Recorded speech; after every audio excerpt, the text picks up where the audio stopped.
1984 के भोपाल गैस रिसाव की त्रासदी भला कौन भूल सकता है। लेकिन हाल ही में आंध्र प्रदेश के विशाखापट्टनम में हुए गैस रिसाव ने फिर से 1984 की गैस त्रासदी के जख्मों को ताज़ा कर दिया। विशाखापट्टनम गैस कांड में अब तक 11 लोगों के मारे जाने की खबर है, जबकि विशाखापट्टनम से सटे 5 गांवों के हजारों लोगों के इस हादसे में घायल होने की खबर है। विशाखापट्टनम के आर वेंकटपुरम गांव में एक फैक्ट्री में गैस रिसाव की एक घटना सामने आई। आर वेंकटपुरम गांव की एलजी पॉलीमर उद्योग में स्टाइरीन गैस रिसाव से हुए हादसे में एक बच्चे समेत कम से कम 11 लोगों की मौत हो चुकी है। इस हादसे के बाद 800 से ज्यादा लोगों को अस्पताल में भर्ती कराया गया है। प्राथमिक रिपोर्टों से ज्ञात हुआ कि इस प्लांट से सटे गांव के कई लोग इस गैस के प्रभाव से सड़कों पर बेहोश होकर गिर पड़े। जो गांव इसके असर में आए हैं वो हैं R Venkatapuram, BC colony, Padampur और कंपरापलम। आज के डीएनएस में हम जानेंगे इस गैस रिसाव का क्या कारण है और क्या होती है स्टाइरीन, जिसके चलते इतने लोग काल के गाल में समा गए। आंध्र प्रदेश के विशाखापट्टनम में गुरुवार की सुबह एलजी पॉलीमर्स कंपनी में गैस का रिसाव हुआ। गैस रिसाव की घटना एक प्लास्टिक फैक्ट्री से हुई। गौरतलब है कि इस फैक्ट्री को लॉकडाउन के दौरान बंद कर दिया गया था। लॉकडाउन के बाद इस फैक्ट्री को फिर से खोलने की तैयारी की जा रही थी। इसी दौरान यहां गैस रिसाव हो गया, जिसकी वजह से कई लोगों की मौत हो गई। फैक्ट्री में गैस लीक होने की वजह से पूरे शहर में दहशत का माहौल है। समझते हैं किस वजह से हुआ गैस रिसाव।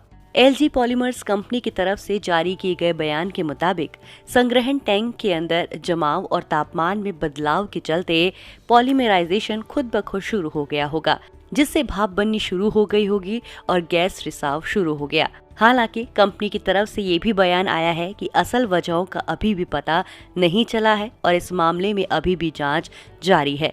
गैस रिसाव के बाद हालांकि अभी स्थिति नियंत्रण में है और अभी गैस का रिसाव नहीं हो रहा है। इस मौके पर यह कहना मुश्किल है कि मौतों की वजह सीधे सीधे स्टाइरीन गैस है या इसकी वजह कुछ और है।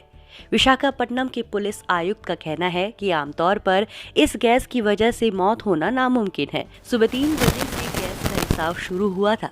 हालांकि रिसाव के बाद सुरक्षा इंतजाम किए जाने में काफी वक्त लग गया था, लेकिन तब तक गैस इलाके के काफी हिस्से में फैल चुकी थी। इस दौरान इलाके के लोग अपने घरों में गहरी नींद में सोए हुए थे। अधिकारियों ने बताया कि गैस रिसाव के तुरंत बाद इलाके में ऐलान कराया जाने लगा था, लेकिन कई लोग तब तक गैस रिसाव की वजह से बेहोश हो चुके थे। इसी वजह से पुलिस को दरवाजा तोड़कर लोगों को घरों से बाहर निकालना पड़ा। स्थानीय प्रशासन और नौसेना ने फैक्ट्री के इर्द गिर्द 3 किलोमीटर के दायरे में आने वाले गांव और अन्य इलाकों को खाली करा लिया है। 5 गांव खाली करा लिए गए हैं। आपको बता दें, सिर दर्द, उल्टी और सांस लेने में तकलीफ के चलते सैकड़ों लोग अस्पताल में इलाज करवा रहे हैं। लेकिन सबसे बड़ा सवाल ये है कि आखिर पीवीसी या स्टाइरीन गैस होती क्या है, जिसकी वजह से अब तक 11 लोगों की मौत हो गई। स्टाइरीन गैस का कहाँ इस्तेमाल किया जाता है? चलिए सबसे पहले नजर डालते हैं क्या है स्टाइरीन।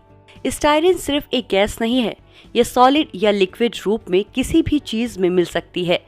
ये फलों, सब्जियों, मूंगफलियों, मांस आदि में भी मिल जाती है, लेकिन इनका स्तर बेहद कम होता है। यदि कोई इसके संपर्क में है तो फिर ये गैस किसी भी व्यक्ति के शरीर में नाक, मुंह या छूने से जा सकती है। दरअसल स्टाइरीन एक रंगहीन तरल पदार्थ होता है जो हवा के संपर्क में आते ही गैस बनकर हवा के साथ फैलने लगता है। अगर स्टाइरीन अपने पूर्ण असली रूप में है तो आपको इसकी एक मीठी सी गंध आएगी, लेकिन कई कंपनियां इसमें एल्डिहाइड्स चीजें मिलाती हैं, जिससे इसमें बदबू आने लगती है।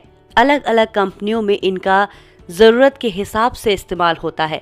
फिलहाल इन दोनों गैसों के लीक होने की बात कही जा रही है, जिसका असर देखने को मिला और कई लोगों की मौत हो गई। 200 से अधिक लोग इससे प्रभावित भी हुए। आइए जानते हैं स्टाइरीन कहाँ होता है इस्तेमाल। स्टाइरीन का सबसे ज्यादा उपयोग पैकेजिंग मटेरियल, इलेक्ट्रिकल इंसुलेशन, घरों में insulation, fibre glass, plastic pipes, automobile parts, चाय के कप, कालीन आदि बनाने में उपयोग होता है। ये गैस हवा, पानी या मिट्टी कहीं से भी आपके शरीर में आ सकता है। स्टाइरीन गैस प्लास्टिक उत्पाद बनाने वाली कंपनियों से निकलने वाले धुएं में रहती है। इसके अलावा इसको गाड़ियों से निकलने वाले धुएं, सिगरेट के धुएं या फिर फोटोकॉपी मशीन से भी निकलता हुआ पाया जाता है। जिन जिन शहरों में वाहनों की संख्या अधिक है, वहां लोग इस गैस से अप्रत्यक्ष रूप से परेशान ही रहते हैं। यदि कोई भी व्यक्ति स्टायरीन गैस सूंघता है तो उसे आंखों से देखने में दिक्कत आ सकती है।